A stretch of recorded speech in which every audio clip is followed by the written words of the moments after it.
Today we'll be seeing about epithelium. So you know what a tissue is, right? A group of cells are called as tissue. So likewise, the epithelial cells they constitute together and form a tissue. What are the other tissues which we generally see in our bodies?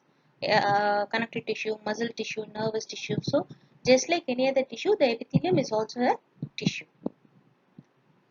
So how do they generally exist? You can see in this picture the epithelial cells how they are. See the other pictures how apart they are, but you can see that in the epithelium the cells are very close to each other, right? They are all aggregated and polyhedral in shape. And can you appreciate any extracellular space here? No, you can't because they are very closely approximated, right? So you won't be able to find much of extracellular matrix like in the connective tissue or any other tissues. So we do not find any connective tissue in a extracellular matrix in the case of epithelial tissue. And where do we find them? They are usually found along the linings of the body surface or the body cavities. Okay, they also contribute to the glandular secretion. And how do they generally exist? They will be in either a single layer or in multiple layers. So from where these epithelium are derived? We have a tendency to think that epithelium means it is only ectodermal origin, but that is not the case. The epithelium has its origin from all the three germ layers. So it can be from ectoderm, it can be from endoderm, and also from the mesoderm. So what are all the epithelium which are derived from ectoderm? It includes epidermis, corneal covering, lining of nasal cavities, nasal sinuses, oral cavity, nails and hair. All these are the epithelium of all these are of ectodermal origin. So the epithelium of endodermal origin, you can find these epithelium in the posterior one third of tongue. This is very important multiple choice question as well. In many competitive exams, they keep asking the derivative of epithelium of tongue. So we have a tendency to choose ectoderm, but that is not the case. It is the actual answer is endoderm. Okay. So where do we find the epithelium derived from endoderm in our body? We find it in posterior one third of tongue or tongue, lining of pharynx, eustachian tube, larynx, trachea, lungs, GIT, urinary bladder, and urethra. Okay. So from where the mesodermal origin is present? The lining of blood vessels, lymphatics, body cavities, joint cavities, ureter and genital ducts, we have epithelium of mesodermal origin. Okay. So epithelium, does it mean that only a lining surface, whether it is lining a body surface or a cavity? It also gives origin to glands. So how do they form? They generally arise as an outpacket of epithelial tissues. They will start proliferating at some points and they will penetrate into the connective tissue. They will just from there they will be forming the glandular structure, which involves your ductal system and secretory units. Okay, so again we can see that the glands, they are though they are of epithelial derivatives, again they can be of ectodermal, endodermal or mesodermal origin. These facts you have to understand clearly for a better understanding of your subject. Okay, so the glands which are derived from ectoderm, or from the epithelium of ectodermal origin is your sweat glands, sebaceous gland, mammary glands, and salivary glands. See, salivary glands is an epithelial derived structure which has its origin from ectoderm. This is another multiple choice question which you have to know. Okay, and then endoderm. So your thymus, thyroid, parathyroid, esophageal, duodenal, intestinal glands, and also pancreatic and liver will be of endodermal origin. So the glands which are of mesoderm origin, it includes your kidney, gonads, and adrenal cortex. Just the basics you have to know, right? Okay.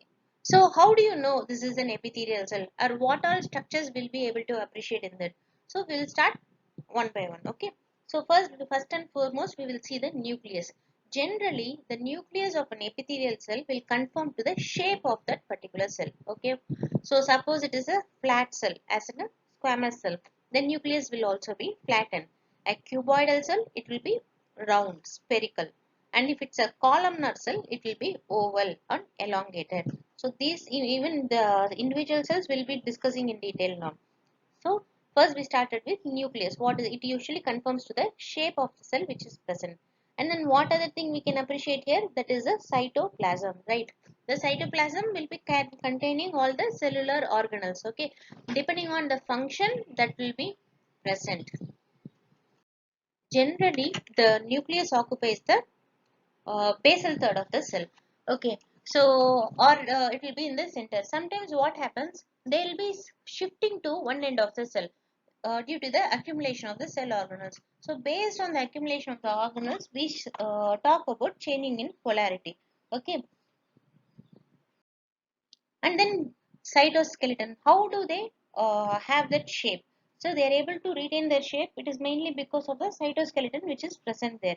Okay, they are the ones which provide support for the cell. So we have a terminal web, which is nothing but a compact layer of fine filaments which helps them to attach to each other. And the other filaments are tonofibrils. Okay, so along the lateral surfaces, it will be present. And one another thing which we have to know about epithelium is it is an avascular structure. It means it doesn't have any blood vessel for itself.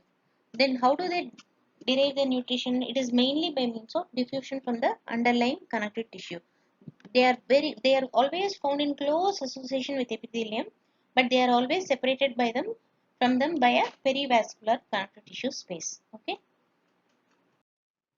And as I told you before, the extracellular space is very minimal, very minimal. Only few conditions will be able to appreciate them, and they are very what to say, how they have a very close junctions which helps them to hold against each other. So what are the general functions of an epithelium?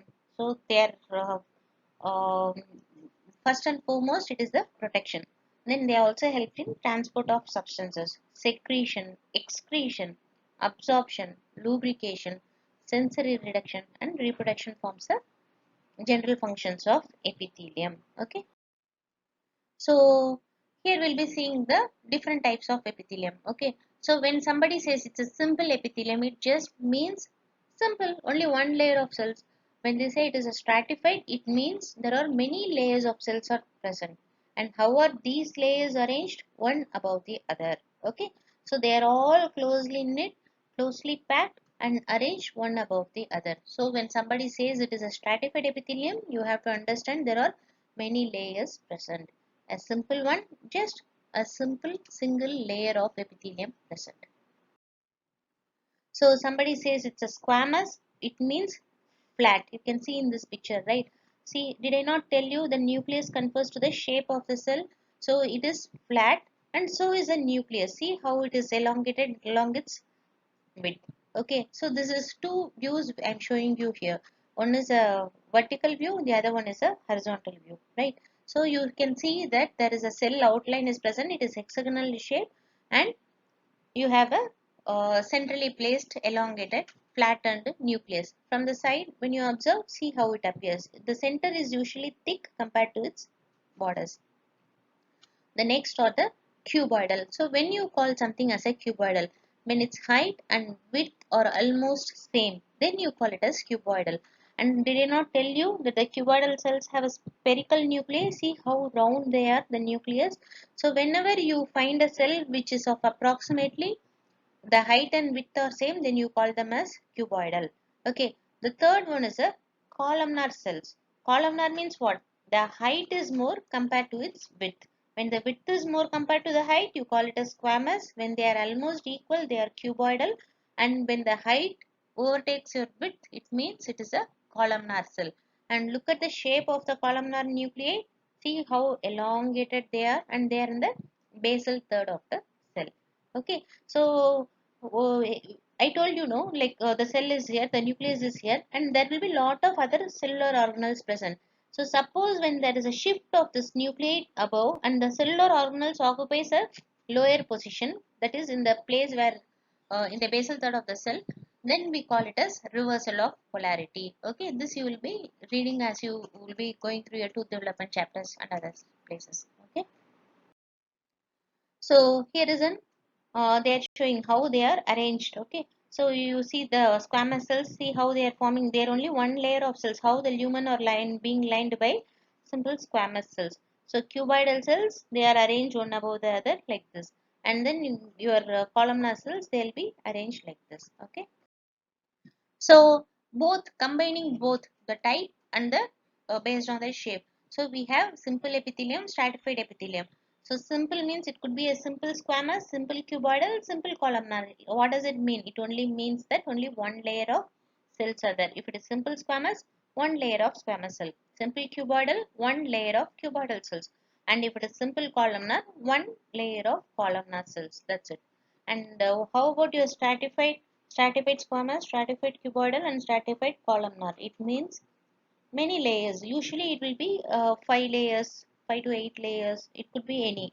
Okay. And then another condition which is pseudo stratified. Stratified means what?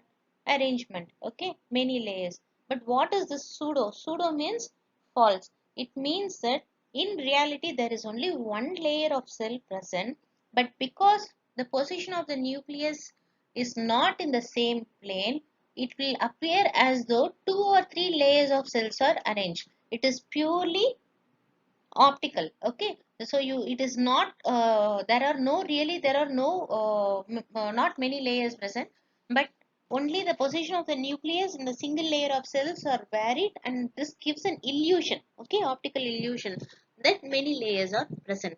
The other one is your transitional. So you understand that initially the cell will be of one shape, and because of its function that will be changing into another shape. So it keeps on transforming its shape. That is why it is called as transitional epithelium. So first let's see about this squamous epithelium. So I told you it is hexagonal, and you can find the nucleus is also flattened, right? So where do we find them? The endothelium, the lining of hollow organs, and peritoneal, pleural, and pericardial cavities, the visceral organs, whichever is present on those, all these are lined by simple squamous epithelium. Very often these kinds of questions are asked in your multiple choice questions in your competitive exams. Okay, so sometimes at a later stage you people will be in a position to answer your clinical papers well, but you'll be having difficulty with your basic papers. So if you can concentrate on these basic aspects in your initial stages, then it will be easy for you to compete in your exams also. Okay, so how about the function? So this simple squamous epithelium, what they do is they will facilitate the movement of the organ. Okay, so we keep on breathing, right? So our lungs, it will be lined by simple squamous epithelium. So what happens? The movement is easily permissible, and active transport by pinocytosis is also possible, and they also help in the secretion of molecules. So where and all we can find this simple squamous epithelium? Pulmonary alveoli. So this is often asked question. Then we also see it in parietal layer of Bowman's capsule. So it helps in the filtration process, right? And then thin segments of Henle's loop. Okay, so again it helps in the reabsorption and excretion, and inner aspect of tympanic membrane. So your eardrum is also made of simple squamous epithelium.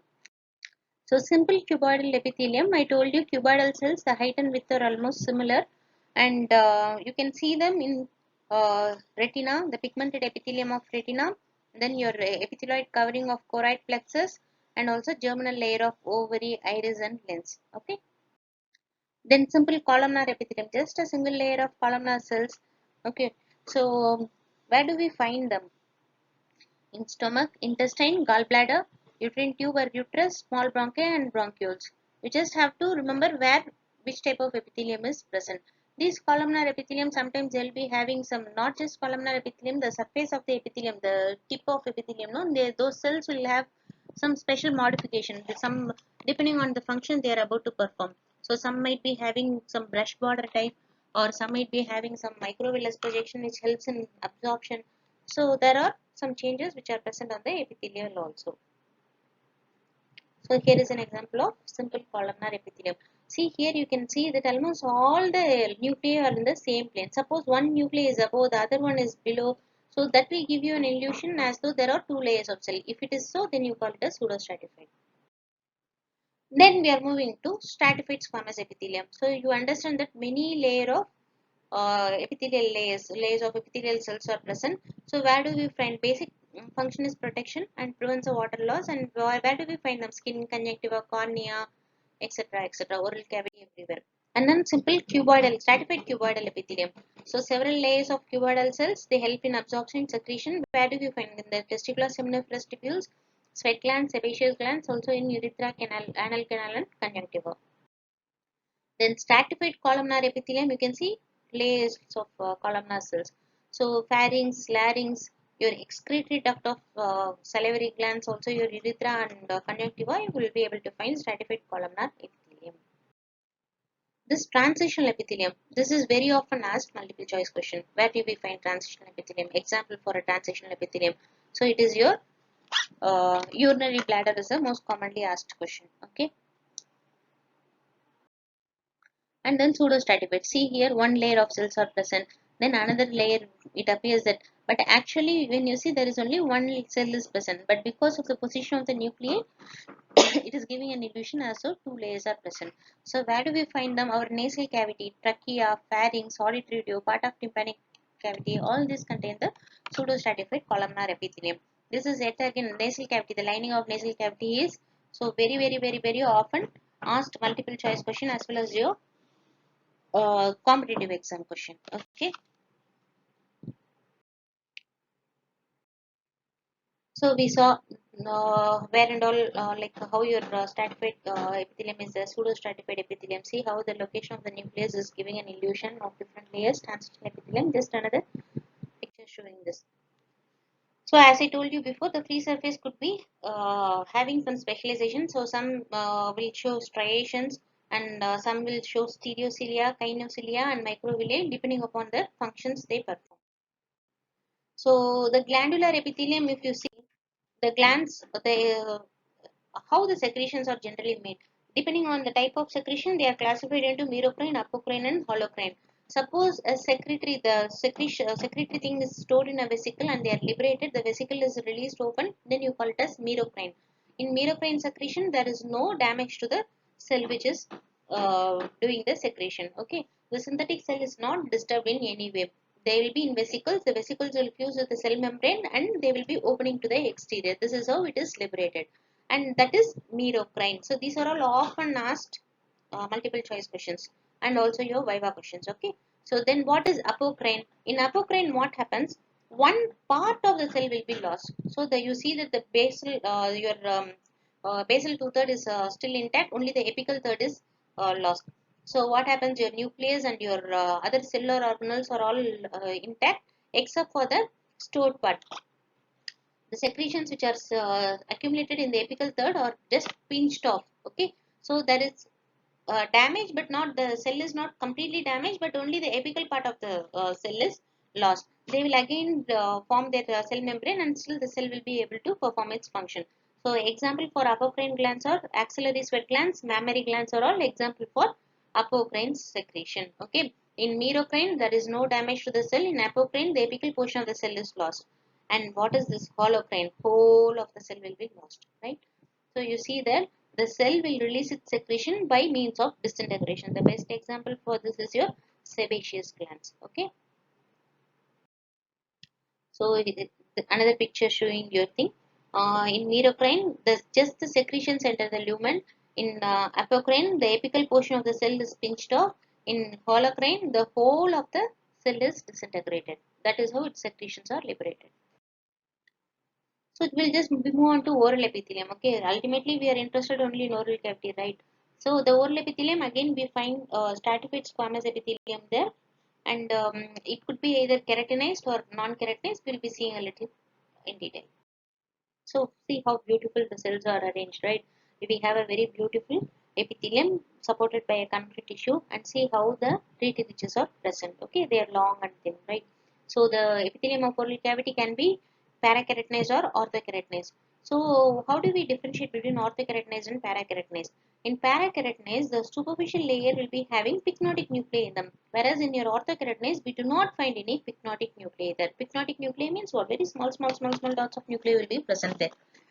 Yet another thing which is important differentiating factor is your in parakeratinoid nuclei, in parakeratinoid epithelium you have a granular layer, but that is not well formed.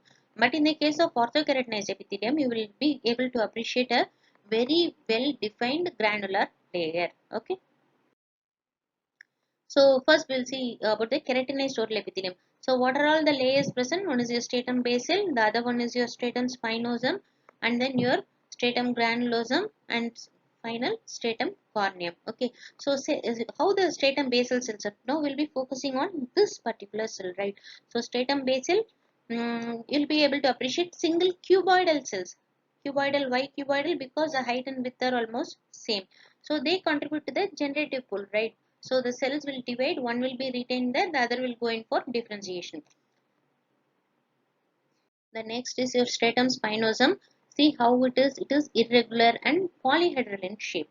Okay, they will all be tightly bound with intercellular bridges. The stratum basal will be attached on one side to the basement membrane, the other side to the spinous cells. Okay, the cells, the stratum spinosum cells on all sides they will be attached only to the other cells by means of desmosomes. On the other hand, your basal layer will be attached to the basement membrane by means of hemidesmosomes. So this is another question, often asked question in your viva as well as your competitive exams. Okay.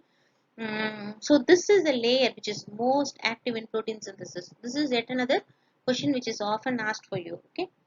So where do we find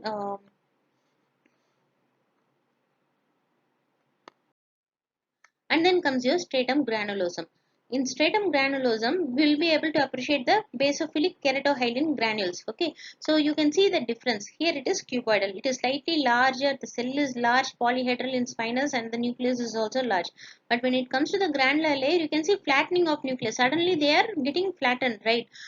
So your the nuclei is also equally flattened because I told you the nucleus will take up the shape of the cell. The nucleus is also flattened. We are able to appreciate lot of basophilic keratohyalin granules, and the nucleus will start showing signs of degeneration and pycnosis. Okay, the tonofilaments will be very dense here, and keratinosomes, Hodland bodies, all these are also appreciated here. And then comes the last and the final layer, which is made up of keratinized squame. Okay, they are flatter, the nucleus may be appreciated or may not be present, and the layer is acidophilic, and hence you will be able to see beautiful pink shades. The keratin layer will be appreciated as a pink shade. Okay, and then densely packed tonofilaments will be present, and filaggrin will be present.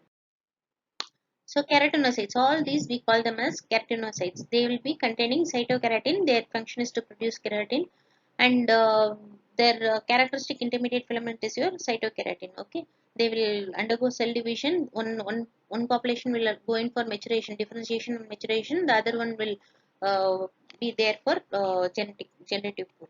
Okay. So moving on to non-keratinized epithelium. In non-keratinized epithelium, we don't find the corneal layer. Okay, so we have just three main layers. One is your basal, something similar to what you see in keratinized epithelium. Then your instead of spinosum, we call this as intermedium, and then finally we have superficial. Okay, we won't be able to. The nucleus is present till the end. We don't lose the nucleus. In stratum intermedium, the cells are again larger. You will be able to appreciate some amount of space. There will not be any prickly appearance as in the case of your spinous layer. And then intermediate keratin filaments will also be present. They are very closely applied to each other. And then the superficial is also nucleated cells. Comparatively less number of tonofilaments, and they do not have any keratohyalin granules. Okay, so that is another important difference between keratinocyte and a keratinized layer and a non-keratinized layer. Okay, they have compared to the keratinized layer, non-keratinized mucosa will have higher rate of mitosis. This you have to know. Another group of cells are also found in the epithelium, which are called as non-keratinocytes. They are called so because they do not possess the characteristic cytokeratin which the other cells possess. They do not exhibit any mitotic activity, nor they are arranged in any layers. Okay. and they do not form any desmosomal attachment with the adjacent keratinocytes, which are all properties of the keratinocytes, right? They will be migrating to the oral epithelium either from the neural crest or bone marrow. Melanocytes, Langerhans cells, and Meckel cells are some of the non-keratinocytes. You can see, right? Melanocytes. See how the cell is? It is a dendritic cell, and it is seen in the basal layer, and but it extends its branches to different dendritic branches to different cells. Okay, and then you have Langerhans cells. Okay, and then your Meckel cells are present, which are see how it is in close association with the nerves. Non-keratinocyte is very important. Short notes are asked in non-keratinocytes and also very often asked multiple choice questions. Then structure of epithelium. Just you need to know how the different parts of the oral cavity the epithelium is arranged. In gingiva, it is usually orthokeratinized or parakeratinized. Hard palate, again, it is thick orthokeratinized or parakeratinized. Stratified squamous. Specialized mucosa tongue, it will be keratinized or non-keratinized. Stratified squamous will be present, and three types of lingual papilla are present. So, lining mucosa, soft palate, again, it is non-keratinized stratified squamous epithelium. Your ventral surface of the tongue, non-keratinized stratified squamous epithelium. Floor of the mouth, it is very thin, non-keratinized stratified squamous epithelium. See, the floor of the mouth is very thin epithelium. That's the reason why somebody has a cardiac problem. We tend to give sublingual nitrates, right? We ask the patient to keep the drug beneath their tongue. It is only because the epithelium is very thin and it is very rapidly absorbed into the system. That's the reason why we ask them to place it in the floor of the mouth.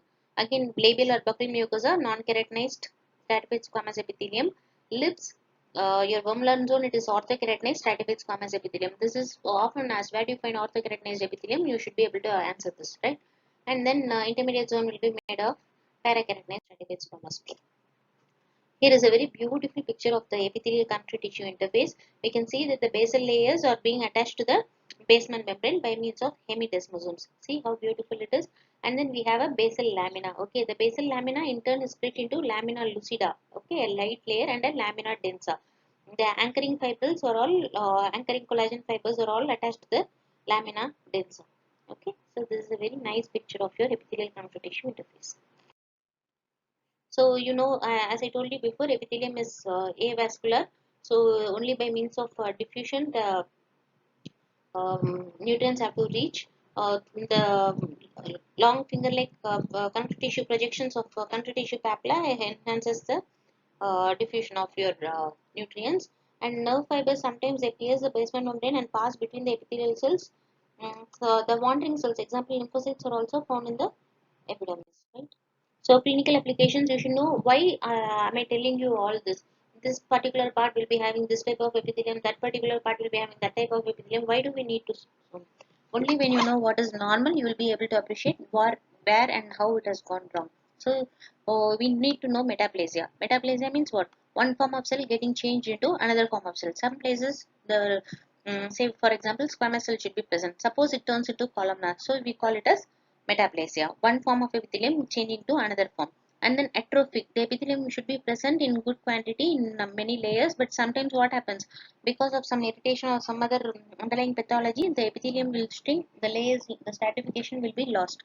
And then hyperplastic, instead of in hyperplastic what happens, instead of 2 or 3 layers there will be abnormal proliferation and more number of layers will be seen.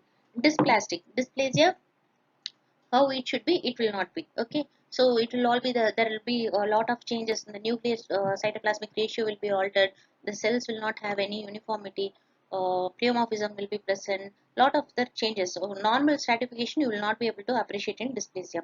And ulcer, what is an ulcer? Whenever there is a discontinuity in the epithelium and the underlying connective tissue is exposed, then you call it as an ulcer. Squamous metaplasia, as I told you before, there is change of metaplasia again. Okay, carcinoma, where there is invasion of the epithelial cells into the underlying connective tissue. Epithelium has its function only on the outer aspect or on the wherever it is to be, lining cavities or wherever. Suppose it is not there and it is invading, then you have the you develop carcinoma and then your adenocarcinoma as well.